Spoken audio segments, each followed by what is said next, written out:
Welcome back to my good views. All right, man. So Kendrick Lamar just had his interview on Apple Music. Pretty much, Super Bowl was Sunday, so this is like the interview, first interview he did in a real long time. And Ebro and Nadeska, they were the ones who interviewed him and stuff like that. One thing I would say about it, it was a good interview. It was a good interview. It was insightful. It was chill. You know what I'm saying? Pretty much they asked him about his career and stuff like that. You know what I'm saying? From like the early mixtape days, if you guys remember, Openly Dedicated, Section 80, from on and so forth, from Good Command City and all that kind of stuff. He spoke on a lot about it. He spoke about the inspirations, people that inspired him growing up listening to, DJ Quick, you know what I'm saying, like Dr. Dre. And you know what I'm saying, he was like, he still, for him, it's always about keeping that sport aspect of, hip hop, you know what I'm saying, that competitiveness of hip hop, you know what I'm saying. And that's something that he said he loves. He still strives. He's like, man, I still listen to battle rap. He's like, I still listen to battle rap. He was like, I think he named like Low Deluxe. I want to say, of course, he talked about Daylight. He calls Daylight his brother. Daylight's West Coast, man. Daylight's a beast too. All those guys are. But I love the fact that he says he still listens to battle rap and stuff like that. He's like, that's what inspires him, man. He says, and at the end of the day, it's always about the culture. You know what I'm saying? Because even if you listen to like his how about I say Oscar when he won his Grammy and stuff like that, he said, man, it's about the culture. You know what I'm saying? It's about hip hop. Hip hop, rap music is the best. You know what I mean? And he loves the fact that, you know what I'm saying, how the genre is really impactful in the world and stuff like that. And I can say, yeah, especially for this generation, his music definitely has a huge part in that. You know what I mean? So yeah, and they asked some other questions about, how do you tap into this space to write songs like Reincarnated off GNX. If you guys haven't listened to Reincarnated, that song is so layered and so dope, man. It's really cool. But at the same time, Reincarnated, he's using Pac's flow, man. You know what I'm saying? Like Pac's cadence. And, he also said, hey, man, shout out to Tupac. Like, of course, we all know how inspirational Tupac has been in his career and stuff like that. So, yeah, man, that was really cool, man. Reincarnated, like I said, it's a great song. And just, he's like, I always think about the what ifs. You know what I'm saying? My mind goes into, like, the what ifs and stuff like that. You know what I mean? So that was pretty cool. Like I said, if you haven't heard Reincarnated of GNX, definitely go check out. Check out the album, you know what I'm saying, itself. It's a very good album.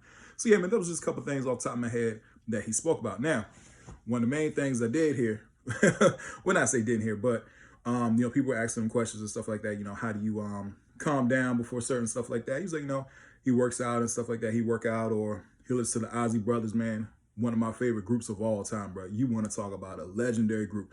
Ozzy Brothers is one of the greatest groups in music, period. You know what I'm saying? So, yeah, that was cool that he spoke on that. He also spoke on, pretty much just like, his preparation for the Super Bowl. He also talked about SZA. He gave a lot of love and support for SZA, and stuff. He was like, it's just cool to see her really grow as an artist as well. Because, of course, they were T together. He also gave shouts out, PG Lane, Dave Free and everything. He talks about how creative Dave Free is, So it was really cool. It was really cool. Now, the main thing, I saw a lot of people in the comments talking about, oh, where the Drake questions, where the battle questions. There wasn't nothing. Absolutely nothing. There was nothing. You know what I'm saying? It was nothing asked about the battle and stuff like that.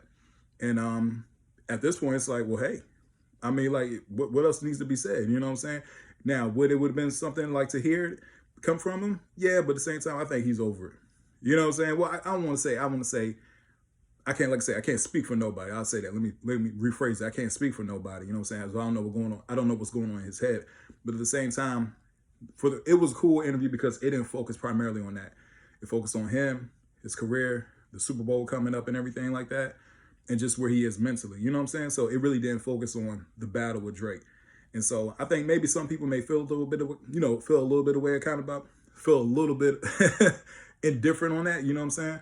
But at the same time, for me, it's kind of like, hey, it is what it is, man. Like everything that needed to be said was said already on record from both of them. You know what I mean? Now, would Drake say something different in that interview? Maybe if he's asked, you know what I'm saying? But at the same time, Kendrick wasn't asked about it. He didn't bring it up. They didn't bring it up, so he just kept it pushing. And I'm fine with that. You know what I'm saying? Because overall, it was a very good interview. You know what I'm saying? Because the interview was talking about other things as far as artistry and culture and hip hop and all that kind of stuff as well. So yeah, man, I think it was a really good interview. Like I said, I'm looking forward to the Super Bowl. I will drop a video this weekend before Sunday, pretty much like what I think the set list might be, if I'm correct. I think there's going to be some songs on there. I might have some songs, missing and stuff like that. But I'm just going, shoot in the dark, just kind of see like, all right, man, kind of write down a list of what I think he'll perform and stuff like that. But he did, one of the people in the crowd did ask him, hey, what can we expect from this performance? The main thing he said was storytelling. So that's something that kind of got my gears going like, all right, now this is going to be kind of like the set piece. This is going to be like arm jumping from song to song to song. This might be like some real serious themes in here. So that's what really has me like going like, okay, this might be something hey, something we never seen before, especially like storytelling. It'd be kind of cool. I don't know where they're gonna go with it, but at the end of the day, I'm looking forward to it. Again, so like I said, I will drop a video this weekend, pretty much talking about what songs I think might be as far as like the set, set list and stuff like that. And SZA's supposed to be there, and I think it might be another guest. I'm gonna put it down, and when I do my video, kind of like who I think it might be more, but definitely SZA's gonna be there because she was announced. Anyway, so please don't forget to like, share, and subscribe to the channel. Tell me what you guys think about the interview. Hope everybody has a blessed day. See you guys soon. Have a good one.